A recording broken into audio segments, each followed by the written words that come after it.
Новости в эфире «Радио Крым. Реалии».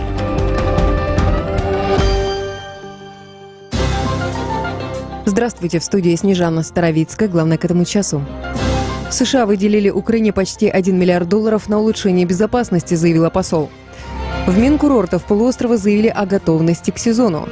И в Крыму хотят запретить детские комнаты в торговых центрах выше первого этажа. Сейчас подробнее. С 2014 года США выделили Украине почти $1 миллиард на улучшение безопасности, сообщила посол США в Украине Мария Яванович в интервью «Завтра» совместному проекту «Радио Свобода» и 112 Украина. В эту сумму включено оборудование, в частности, приборы ночного видения и радара, которые спасают жизни украинцев, отметила она. Самой важной инвестицией, по мнению американских и украинских генералов, стало обучение, которое проводят для украинцев США и другие союзники НАТО, подчеркнула дипломат. В феврале правительство США передало вооруженным силам Украины 2500 приборов ночного видения. Инфраструктура Крыма готова к предстоящему сезону и приему туристов. Об этом РИА Новости сообщает подконтрольный Кремлю министр курортов и туризма полуострова Вадим Волченко. Так, по словам главы ведомства, в регионе открываются новые отели и запускаются дополнительные экскурсионные маршруты. В прошлом году открылось 6 новых отелей, в 50 проведен ремонт и реконструкция. В этом году открывается еще 2, сказал чиновник. Волченко отметил, что в регионе оборудовано более 450 пляжей. Власти Крыма намерены законодательно запретить размещать детские комнаты в торгово-развлекательных центрах выше первого этажа. Об этом сообщил российский глава Крыма Сергей Аксенов. До конца недели чиновники должны внести свои предложения на законодательном уровне. По мнению Аксенова, размещение комнат на первом этаже – наиболее безопасный вариант для детей в случае чрезвычайной ситуации. В поселке Новоалексеевка Херсонской области открыли мемориальную доску к столетию освобождения войсками УНР Крыма от большевиков. Об этом сообщает представительство президента Украины в Автономной Республике Крым на своей странице в Фейсбуке. В Доме культуры Чангарского сельсовета возле админграницы с Крымом прошел торжественный концерт. После для жителей села и гостей военнослужащие организовали обед в полевой кухне. Теперь о погоде. Сегодня днем в Крыму, по прогнозам синоптиков, до 22 градусов выше 0 ясно. В районе Чангара и Новоалексеевки будет плюс 18, без осадков. Керченская переправа и все 3 пункта пропуска на админгранице с Крымом работают в штатном режиме. В студии Снежана Старовицкая. Оставайтесь на волне Крым Реалии.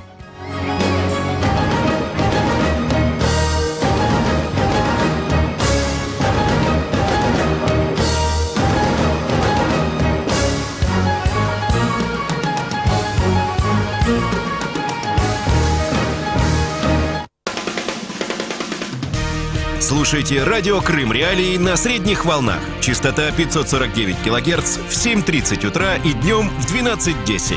Теперь мы с вами 24 часа в сутки, 7 дней в неделю. «Радио Крым Реалии» 105,9 FM. Крымчане имеют право знать. С вами радио Крым Реалии. Это самое крымское в мире радио. Обсуждаем важные темы. Меня зовут Павел Новиков. И напоминаю еще раз каналы коммуникации с вами, уважаемые радиослушатели. Вы всегда можете позвонить в прямой эфир по телефону 8 800 10 06 926. 8 800 10 06 926 – это номер телефона для крымчан. Звонки сюда бесплатные. Но есть также номер телефона для жителей других регионов Украины. 044 490 2905. Звонки согласно тарифам вашего оператора. И, конечно же, есть сайт «Радио Крым Реалии», есть наши трансляции в Ютубе и в Фейсбуке. Там можно не только смотреть и слушать, но и комментировать. А мы начинаем следующую тему. Тема дня. Итак, Крым. 105 социальных сирот. Это дети, у которых есть отцы, но они в СИЗО или уже даже в тюрьмах. Сотни обысков, арестов, административных штрафов. В один из дней прошлого года в крымских судах практически одновременно проходило 80 заседаний. Так подконтрольные Кремлю власти Крыма пытались снизить количество тех, кто поддерживает арестованных. И вот теперь, только за апрель, в Симферопольском СИЗО неестественной смертью погибло 4 крымских заключенных. Почему российские силовики на полуострове скрывают эту информацию? Да, было свежее заявление от Федеральной службы исполнения наказаний, и они сказали, что это все исключительно суициды, не 4, а 3, но это прошло несколько дней, прежде чем эта информация вообще появилась. Но, тем не менее, насильственные смерти в местах лишения свободы, в местах ограничения свободы. СИЗО — это следственный изолятор. Вот, собственно, этот вопрос мы обсуждаем в том числе с вами, уважаемые слушатели, но, конечно же, прежде всего с экспертами. И сейчас с нами на связи Ольга Скрипник, координатор Крымской правозащитной группы. Ольга, здравствуйте. Доброе утро. Скажите, а как вышла вообще информация об этих 4 насильственных смертях? И вот, повторюсь, уже появилось заявление российского ФСИН, Федеральной службы исполнения наказаний, что, во-первых, не 4, а 3 погибло, и все они совершили суицид. То есть якобы тюремные власти не виноваты. Как раз именно основной причиной, которая нас побудила все-таки сделать информацию этой публично, стало то, что на тот момент, когда мы выяснили про 4 смерти, никакой информации ни у ФСИНа, ни у прокуратуры, ни Следственного комитета, ни на сайтах нигде не было. И мы боялись, что эти смерти будут снова замолчены, потому что мы уверены, что это вообще не первая смерть за все эти 4 года. Поэтому, чтобы как-то повлиять и добиться реакции, возможно, начала расследования или привлечь хотя бы международные организации к этому, мы опубликовали ту информацию, которую смогли установить. Источники разные и независимые друг от друга, они все подтвердили 4 смерти. И действительно, спустя несколько дней после публичного нашего заявления ФСИН, как минимум мы добились того, что ФСИН подтвердил хотя бы 3 смерти. Если бы этого не было, то ФСИН вообще бы промолчал, и мы бы даже не узнали, были эти смерти или нет. Как минимум мы знаем, что 3 смерти точно были, и ФСИН вынужден был это подтвердить. Получается, наша информация ФСИНа расходится в отношении одного человека, который, по нашей версии, вскрыл себе горло и в результате погиб. ФСИН на своем сайте утверждает, что все-таки после этого инцидента человека смогли спасти, и он находится в больнице. Но нам неизвестно, в какой больнице. ФСИН так и не назвал его имени, поэтому все равно вопрос с 4-м человеком пока не закрыт, и мы будем искать дальше, чтобы подтвердить, жив он или нет. Хорошо, а если ФСИН говорит, что это были всего лишь, ну или не всего лишь, но просто случаи суицида, и, соответственно, тюремные власти якобы в этом не виноваты, какова позиция правозащитных организаций о таких смертях? К сожалению, практика вообще российская такова, что практически все смерти, которые происходят на территории места заключения, они списываются всегда на суицид. Действительно, многие из них происходят как суицид. Однако, тут 2 момента. Первое. Нужно объективное расследование, которое крайне сложно провести в местах несвободы, потому что это все под контролем ФСИНа. И он, естественно, не хочет, чтобы информация вышла наружу.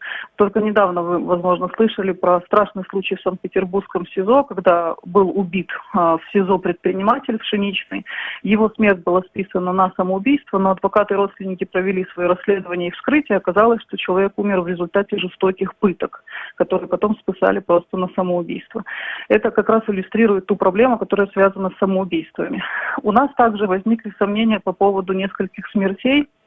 Мы не исключаем, что это может быть самоубийство, но в то же время у нас есть объективные вопросы. Например, Сервер Белялов, который по версии ФСИНа повесился, у него уголовное дело развивалось таким образом, что были открыты новые обстоятельства, и эти обстоятельства давали ему шанс, что дело уголовно будет закрыто, и он вообще в ближайшее время выйдет на свободу без уголовного дела. Поэтому вопрос, какая причина была бы для суицида у такого человека. Ну, то есть зачем Другой человеку пример. совершать самоубийство, если его дело, скорее всего, может привести его на свободу? И вы считаете, что там могло быть доведение до самоубийства или даже насильственное убийство? Я скажу так, что мы не исключаем того, что могут быть другие причины смерти, кроме суицида. Более того, даже если произошел суицид, да, это не снимает ответственности с руководства СИЗО и с руководства ФСИН. Почему? Потому что люди, которые находятся под контролем, а в СИЗО вы полностью находитесь под контролем власти, эта власть несет ответственность за обеспечение права на жизнь. То есть должны быть созданы все условия, чтобы человек не смог покончить с собой, потому что, да, действительно, люди находятся в уязвимом положении, многие из них испытывают психологические проблемы, и бывает так, что хотят покончить с собой. Но власти и должны обеспечить этого. И в этом смысле еще больше удивляет смерть, которая произошла в карцере. Карцер — это вообще особый режим, там погиб Дмитрий Шапошник.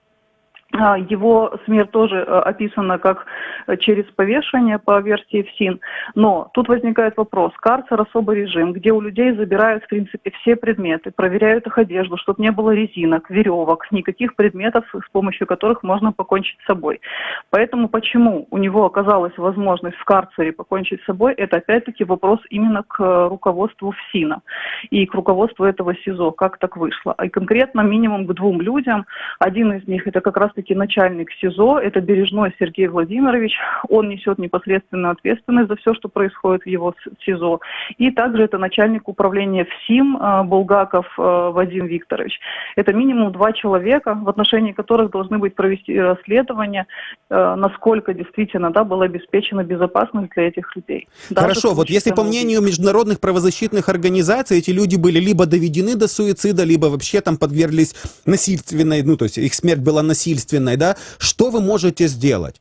По сути, если ФСИН российский отрицает все и говорит нет, мы ни при чем, то каковы возможности вашего влияния? Как раз одна из возможностей – это привлечение внимания. Для этого мы как раз, как только установили эту информацию, в четверг отправили эту информацию по международным организациям. И теперь имеем еще и подтверждение от российских властей, что крайне сложно обычно добиться. Но Россия сама подтвердила минимум 3 смерти. Это дает нам основание снова обратиться к ним и поднять вновь вопрос доступа, например, Комитета противодействия пыток на территорию Крыма, чтобы они посетили СИЗО. Поэтому, я думаю, вполне возможно, что именно эти аргументы про реальные смерти, от которых даже Россия не может отказаться, могут повлиять на то, что все-таки комитет международный ООН против пыток все-таки за эти 4 года впервые посетит Крым. Спасибо большое. Ольга Скрипник, координатор Крымской правозащитной группы, была с нами на связи. Напоминаю, обсуждаем 4 насильственные смерти в Симферопольском СИЗО только в течение апреля 2018 года. Федеральная служба исполнения наказаний подтвердила 3 смерти, причем назвала, что причиной их было самоубийство. 4-ю смерть они не подтверждают. И напоминаю также уважаемым радиослушателям, у нас есть каналы связи. Вы можете писать комментарии в нашей трансляции в Ютубе и Фейсбуке, на сайте Радио Крым Реалии и, конечно же, звонить нам по телефону 8 800 10 06 926. Это номер для крымчан. И 044 490 29 05. Это номер телефона для жителей других регионов Украины. Мы продолжаем. Важные события, спорные заявления, последние новости, горячие темы. Все это в прямом эфире с 7 до 10:00 в эфире самого крымского в мире радио. Радио Крым Реалии. Радио Крым Реалии продолжает трансляцию. Тема, конечно же, по-человечески страшная. 4 или, как подтверждает ФСИН, 3 насильственные смерти в Симферопольском СИЗО. Что можно с этим сделать? Вот наша гостья только что говорила, Ольга Скрипник, координатор Крымской правозащитной группы, что, возможно, широкое распространение этой информации даст хотя бы доступ международным организациям в Крым. И с нами на связи уже Ахтем Чийгоз, заместитель председателя Меджлиса крымско-татарского народа. Здравствуйте, Ахтем. Добрый. Скажите, пожалуйста, какова ваша позиция, какова позиция Меджлиса по этому вопросу? Что вы собираетесь делать с тем, что, уже есть и 105 социальных сирот, и уже столько было арестов и судов, и вот сейчас уже только в течение 1 месяца 4, или, как подтверждают российские силовики, 3 смерти? 3, 4 лежит в реанимации. У меня есть возможность отслеживать непосредственно ситуацию в СИЗО. Что я вам могу сказать? СИЗО Симферополя это такое закрытое такое учреждение. Вот эти все, в общем-то, наши мысли или желания о том, что должны быть какие-то нормы безопасности, я вам скажу, что это наши желания.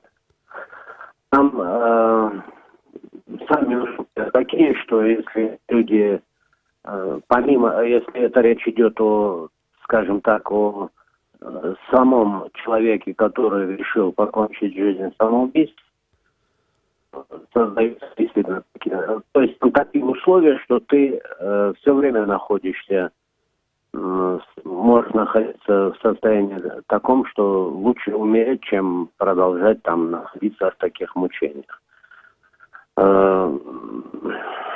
Пронести, как там говорят, что достаточно сложно какие-либо инструментарии, но это не так, это для того, чтобы вот таким образом применить к себе насилие или насилие к сокамернику, достаточно инструментарий.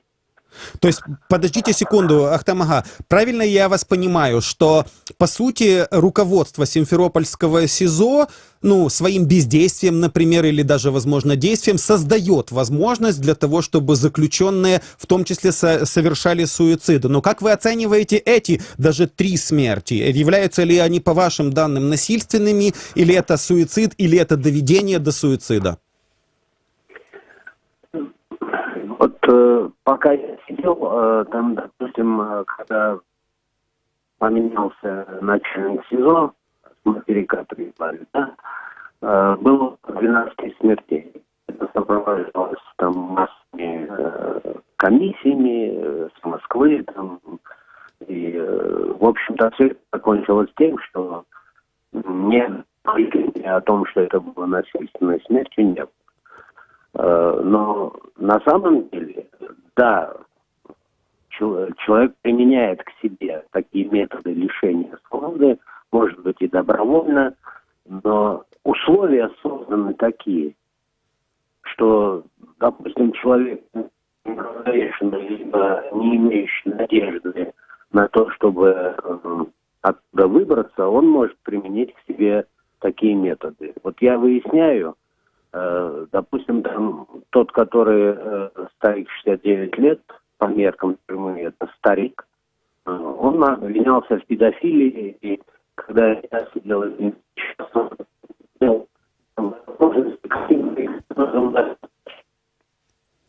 Так, я так понимаю, у нас пока какая-то очень плохая связь с Ахтемом Чийгозом, заместителем председателя Меджлиса крымско-татарского народа. Сейчас мы будем восстанавливать связь. Давайте попробуем.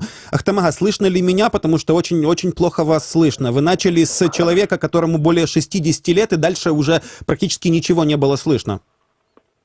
Вот, говоря, я с ним разговаривал, просто не имел таких шансов на то, чтобы доказать обратное в том, что его обвиняли. А это очень тяжело, это педофилия. Или вот, например, молодой Так, Ахтам-ага, я вас прошу меня простить, просто действительно совершенно ничего не слышно. Сейчас мои коллеги перенаберут вас.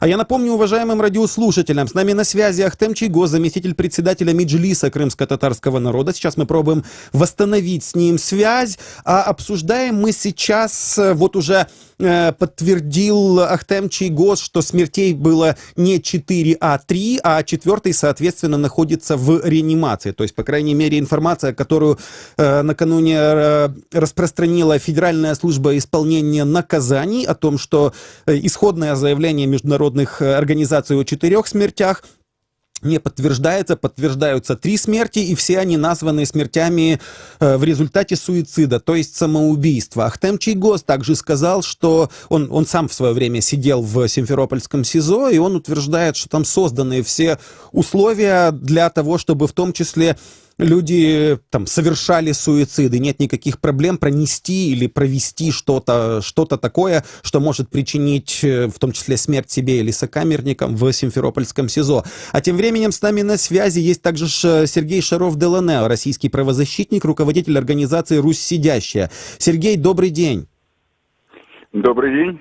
Ну вот Ахтем Чийгоз, который тоже в свое время посидел в Симферопольском СИЗО, утверждает, что там созданы все условия, и в том числе для того, чтобы люди совершали над собой суицид. Но само заявление международных организаций об этих уже подтверждено 3 смертях, ФСИН утверждает, что это суицид, международные организации говорят, что это возможно или доведение до суицида, или даже насильственная смерть, они будут дальше это расследовать. Насколько это распространенная история, собственно, в российских местах лишения свободы? Ну, даже в российских СИЗО это не такая редкая история. Ну, вот у нас сейчас в России знаменитое, нашумевшее уже дело Валерия Пшеничного в Санкт-Петербурге, ученого, который разрабатывал подводные, работы для подводных лодок, который тоже как бы называется суицидом, хотя совершенно очевидно, что оно им не является. Ну, судя по всему, что мы знаем, им не является. А уж в местах лишения свободы это совсем частая картина. Хорошо, а получается ли, ну вот, собственно, наша собеседница Ольга Скрипник из Крымской правозащитной группы утверждает, что, ну, например, широкий резонанс и обращение в различные международные структуры может, в конце концов, они надеются привести к тому, что в Крым, например, приедет, ну, я не знаю, комитет по предотвращению пыток в местах несвободы. Насколько российский ФСИН в принципе способен подпускать какие-то международные организации к объектам, над которыми они, собственно, главенствуют? Ну, честно говоря, практически не склонен категорически, просто скажем так. Российский ФСИН очень плохо реагирует, скажем, реагирует, она спасает, помогает спасать людей, но очень тяжело реагирует, скажем, на использование 39-го правила, артикль 39 о Европейском суде, который вот незамедлительные обеспечительные меры для сохранения жизни и здоровья. Очень тяжело реагирует, но плохо. А уж допустить в свою территорию — это решение не ФСИН, это решение уровнем выше, безусловно. Хорошо, но сам по себе, как вы считаете, может ли состояться, или этому решению будут противодействовать, может ли состояться в какой-то перспективе обозримой допуск международных наблюдателей, например, в то же самое Симферопольское СИЗО, где вот тут в течение месяца зафиксировано 3 смерти и 1 человек в реанимации? Вы знаете, если говорить мое честное мнение, то я не вижу никаких шансов. Любое другое, но не Симферопольское, скажем так. А в чем особенность Симферопольского, по-вашему? А в очень простом, понимаете, это все на фоне абсолютно незаконной аннексии Крыма. Но тут все разом просто. Потому-то там так вольно себя чувствуют ФСИН и ФСБ и так далее, что за ними нет надзора, потому что это они там развязаны руки. У них там развязаны руки. И смотрите, еще один вопрос. Много говорят о том, что сама по себе правоохранительная система Российской Федерации, да, хоть она и не самая мягкая в мире, и количество там оправдательных приговоров одно из самых низких вообще на земле, да, но в Крыму они действительно действуют еще более жестко, особенно в том, что касается представителей крымско-татарского народа. Как вы считаете, они уже достигли, ну, извините, какой-то грани, или они будут еще ужесточать свои действия, поскольку действительно никому не подконтрольны? К сожалению, если вам кажется, что достигли дна, то всегда есть такое опасение, что снизу постучат. Вот. Не знаю, очень трудно сказать. Всякая неподконтрольность, она только поощряет дальнейшее развитие, худшее развитие событий. Это всегда так.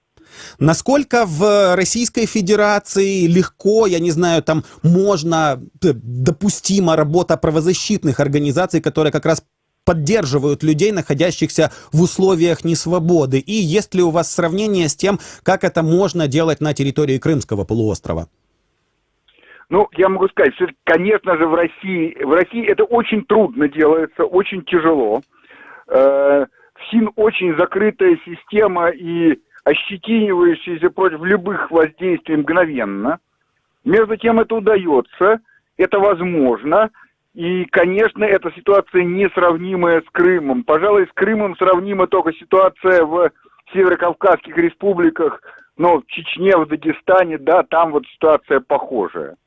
Это те ситуации, которые отданы на откуп силовикам. Хорошо, а зачем силовикам, ну, по сути, вот уже 4 года, я говорю сейчас о крымских силовиках, 4 года с момента аннексии, по сути, никаких массовых каких-то протестов, я не знаю, или какого-то неудовольствия, по крайней мере, не было. Но, тем не менее, они все равно ужесточают дальше, ну, методы своих действий по отношению к арестованным, по отношению к тем, кто находится в СИЗО под следствием и так далее, и так далее. Зачем им это, если и так нет сопротивления? Ой,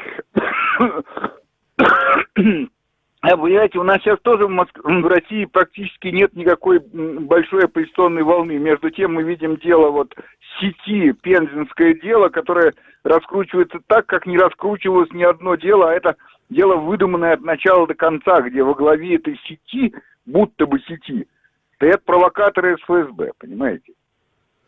Ну, кто-то же согласился на их провокации. Понимаете, а там ничего не было, там были несколько разговоров, и все. Но сейчас там появилась взрывчатка, сейчас там появилось все, там ничего нет в этом деле, на самом деле. Вот. Все выдумано. Но это просто машина, которая должна развиваться, машина, которая пожирает сама себя, пожирает все окружающее. И как только она чувствует слабину ответа, она начинает только ужесточаться. А сейчас ей просто дали команду ФАС. Дали команду ФАС. И последний, наверное, к вам вопрос. Скажите, наша собеседница Ольга Скрипник сказала, что само по себе, вот такое, я не знаю, массовая публикация этой информации об этих 3 смертях в Симферопольском СИЗО, обращение в международные организации, обращение в европейские структуры, что оно... сама вот эта публичная шумиха, назовем ее так, или публичная активность, она каким-то образом будет сдерживать российских силовиков, и в частности Федеральную службу исполнения наказаний, по крайней мере, от совершения новых подобных действий. И вот может ли, по-вашему, вот этот международный резонанс действительно влиять на ФСИН, или это параллельные, или это вообще не пересекающиеся процессы? Нет, влияет. Публичный во всех заказных делах, а все дела вот такого рода заказные дела, заказанные, не обязательно это из-за денег, не обязательно из-за политики, это просто чьи-то большие интересы затронуты. Но в данном случае затронуты интересы ФСИН и так далее, и ФСБ, только огласка, только вмешательство международных организаций как-то сдерживает ситуацию. Огласка внутри страны и огласка наружу. Это, безусловно, правильный ход. Правильный ход, но к чему он приводит? Люди, ФСИН говорит, это всего лишь 3 суицида. ФСИНу говорят, смотрите, это же ваши люди должны были обеспечить в том числе право на жизнь этого человека, который находится под стражей. И все равно они говорят, хорошо, вот у нас 3 суицида. То есть в чем это может помочь? У внимания международных организаций огласка. Вы знаете, мы боролись с ярославским ФСИН, и удалось снять верхушку и приостановить пыточные условия в Ярославском регионе, на некоторое время. Понятно, что не навсегда, машина заточена против этого. Но если бы не было огласки, не было бы этой борьбы, ничего бы не было. Нет, это помогает. Это помогает, конечно, это не панацея, конечно, вся система, она заточена против людей, но на некоторое время это удает приостановить дальнейшее продвижение. Представьте, на этой волне еще 3 суицида. Понимаете, вот. Ясно, я вас понял. Да, спасибо вам большое за комментарий. Сергей Шаров-Делане, российский правозащитник и руководитель организации «Русь Сидящая», был с нами на связи. Обсуждали только что недавние события в Симферопольском СИЗО. Там только в течение апреля было зафиксировано 3 смерти, и 1 человек находится в реанимации. С самого начала международные организации сообщили о 4 смертях, но Федеральная служба исполнения наказаний, которая несколько дней просто молчала и ничего не говорила, в том числе на заявление международных организаций, в конце концов выдало заявление, что смертей было не 4, а 3. И, соответственно, все они стали результатом самоубийства, то есть суицида, а 4-й человек все-таки не смог довести начатое до конца, то есть это был неудачный суицид, и этот человек сейчас находится в реанимации.